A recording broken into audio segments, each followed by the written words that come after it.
جو آیت تلاوت کی ہے وہ قرآن مجید کی وہ حسین، وہ منفرد، وہ اپنے لب و لہجے کی ایک علیحدہ آیت ہے۔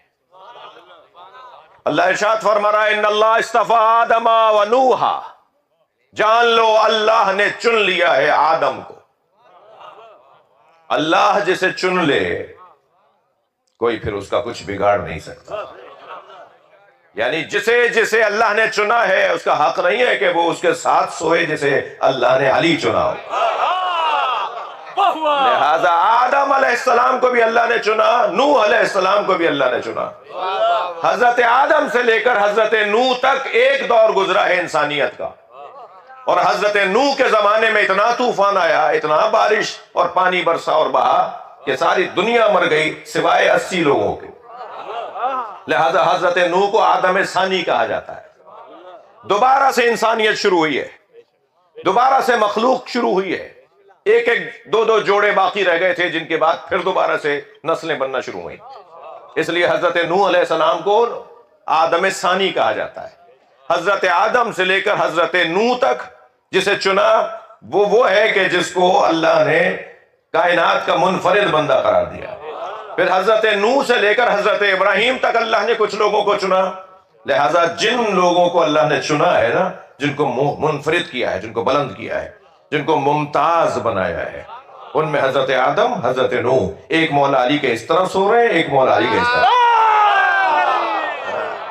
آپ نجف اشرف چلے جائیں، مولا علی کا جو مزار ہے، مولا علی کے مزار میں جو زری ہے نا، اس میں 3 قبریں ہیں۔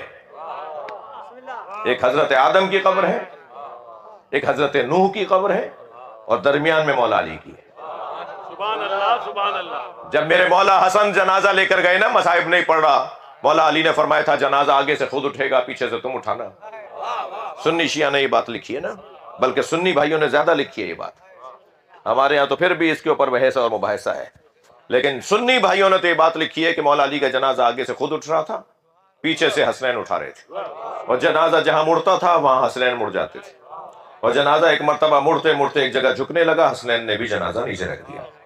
مولا علی نے فرمایا جہاں جنازہ رک جائے، جہاں جنازہ بیٹھ جائے، اسی کے بالکل برابر میں تم زمین کو ذرا صاف کرو گے تو ایک تمہیں پتھر نظر آئے گا، اس پتھر کو ہٹاؤ گے تو قبر بنی ہوئی نظر آئے گی۔